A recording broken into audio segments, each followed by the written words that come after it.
Sur cet atelier, on va parler de la position de la France sur l'échiquier mondial. Donc, je vais commencer par vous donner quelques chiffres plutôt généraux sur la production de maïs.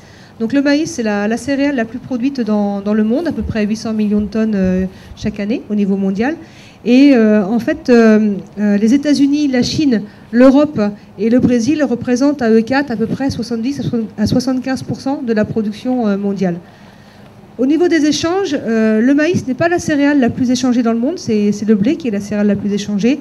Là, il y a à peu près 11% de la production qui est échangée. Avec en fait trois exportateurs mondiaux principaux, donc qui sont les États-Unis, l'Argentine et le Brésil, et qui représentent à peu près 85% des parts de marché. La France et la Hongrie sont les principaux pays exportateurs en Europe, mais on est présent, nous, uniquement sur le marché intra-européen. Et puis, depuis quelques années, on voit l'Ukraine qui arrive en outsider. L'Ukraine a développé sa production de maïs depuis quelques années, et comme leur demande intérieure est peu porteuse, chaque tonne supplémentaire qui est produite actuellement se retrouve sur le marché. Donc, depuis 2 ans, là, ils ont exporté entre 5 et 6 millions de tonnes, alors qu'avant, on était plutôt sur des niveaux de 2 millions de tonnes.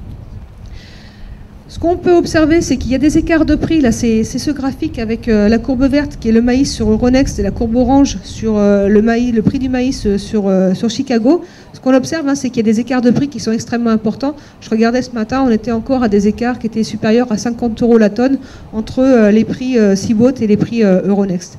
Alors on peut se poser la question de savoir pourquoi il y a des écarts de prix comme ça. Il y a une explication principale, c'est les coûts de production. Donc c'est le prix auquel le maïs est produit. Alors on s'est intéressé de voir à quel coût était produit le maïs dans le monde. On a réalisé une étude sur les principaux bassins de production dans le monde, donc à savoir l'Illinois dans la Corn Belt, le Paraná dans le sud du Brésil, la province de Buenos Aires, Tcherkassy donc en Ukraine au sud de Kiev, Debrecen dans l'est de la Hongrie, et puis on va comparer ces résultats à une exploitation type qui est située en Dordogne. Alors, on a fait 2 choix méthodologiques pour pouvoir comparer nos résultats. Le premier choix méthodologique qu'on a fait, c'est d'enquêter des exploitations performantes dans chacun de ces pays, et puis d'en tirer une ferme type. Ça, c'est le premier choix méthodo. Et le deuxième choix méthodo qu'on a fait, c'est de calculer les coûts de production qu'on appelle, nous, complets, c'est-à-dire qui rémunèrent tous les facteurs de production. C'est-à-dire qu'on considère le parc matériel en valeur à neuf, on rémunère les capitaux propres, la main-d'œuvre familiale. Dans les exploitations qu'on a enquêtées, vous voyez déjà que vous avez des surfaces qui sont très très différentes selon les pays. En comparant aux 195 hectares de notre ferme type en France, vous avez 1000 hectares en Argentine, 1800 en Ukraine, 600 hectares au Brésil, mais avec une grande partie en double culture.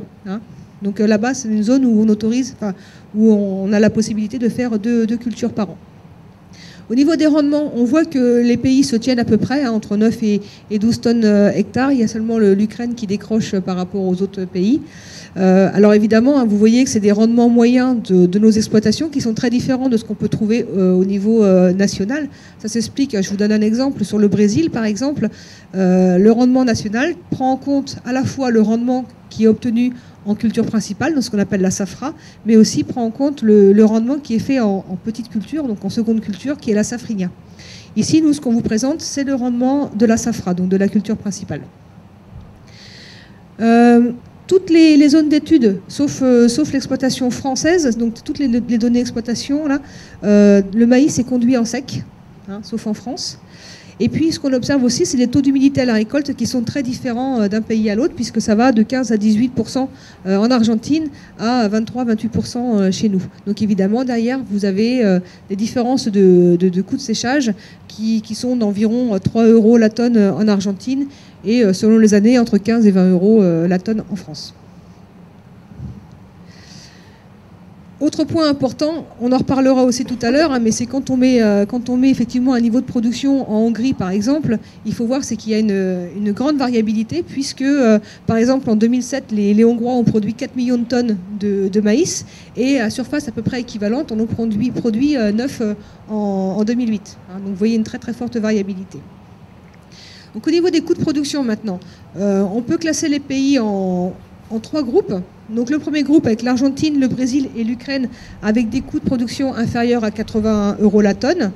Les États-Unis et la Hongrie avec des coûts de production aux alentours de 100 € la tonne, et puis la France avec des coûts de production plus élevés. Alors ces différences, elles sont liées en grande partie au coût de mécanisation et de main-d'œuvre. Évidemment, quand vous êtes sur 195 € la tonne, vous avez moins la possibilité de diluer vos charges de mécanisation sur les surfaces, donc ça joue énormément. Et puis, bon, évidemment, aussi des différences liées à l'irrigation et au coût de séchage. À noter quand même qu'en Argentine et aux États-Unis, dans une moindre mesure, vous avez des coûts de fermage qui sont à la fois très élevés, mais également très variables. Puis ensuite, évidemment, il y a des éléments, d'autres éléments qui rentrent en ligne de compte. C'est le coût des intrants qui est différent dans les pays, le coût de la main-d'œuvre aussi, bien sûr. Et puis, il y a de cacher aussi derrière ça, c'est l'effet taux de change. Là, on a fait un diagnostic sur la situation de la compétitivité aujourd'hui. Si on regarde ce qui peut se passer demain, alors c'est quoi les enjeux?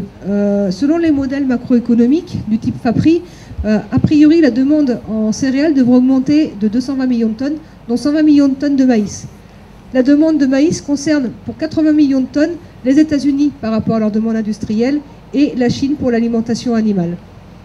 Alors, la question, c'est de savoir, vu le poids des États-Unis, c'est est-ce qu'ils pourront à la fois répondre à leur demande intérieure et à la fois garder leur part de marché à l'export. On peut en douter, on va en parler tout à l'heure, mais n'empêche que les acteurs de demain, ça pourra par exemple être un renforcement des positions de l'Argentine et le Brésil, mais on sait très bien que ce sont deux pays qui sont aussi très présents en soja, et donc il y aura une forte concurrence avec le soja. Ça peut être l'Ukraine et la Hongrie, mais toujours avec ce problème de variabilité du rendement, hein. Et puis aussi des coûts de mise en marché qui sont très élevés. Donc Hongrie parce que c'est un pays enclavé, l'Ukraine plutôt pour des raisons d'organisation de la filière. Ce qu'il faut voir, hein, c'est que le coût de mise en marché coûte à peu près 45 à 50 $ en Ukraine. Donc, bon, je sais pas, en gros 30-35 € la tonne. Les États-Unis, ça dépendra effectivement de l'évolution de leur marché des biocarburants, de l'arrivée éventuelle donc, des biocarburants de deuxième génération. Ça dépendra surtout de la génétique, et puis ça dépendra de la compétitivité, parce que si effectivement il faut qu'ils augmentent leur production d'environ 45 millions de tonnes, ça ne sera pas forcément au coût de production qui est fait dans l'Illinois. Sûrement que les États-Unis devront aller trouver des surfaces et des nouvelles... et de l'augmentation de la production dans des zones périphériques à la Corn Belt, donc notamment dans les zones Dakota ou dans le Kansas, qui est donc dans le Kansas, vous avez une partie qui sera conduite en sec et une partie qui est du pays de l'État qui est conduite en irrigué. Et avec, en fait, hein, vous voyez des coûts de production qui sont totalement différents, puisqu'ils sont dans la partie irriguée au Kansas à peu près de 125 € la tonne, et dans la partie conduite en sec à peu près à 137 € la tonne, mais avec des variabilités qui sont extrêmement importantes et qui sont liées bien évidemment au rendement. Il faut savoir que par exemple, dans le système sec au Kansas, les rendements de 2006 étaient seulement de 2,5 tonnes par hectare, alors qu'en 2009, c'était leur meilleur résultat, ils étaient à 8 tonnes. Hein. Donc vous voyez bien l'impact que peut avoir cette variabilité ensuite sur les cours.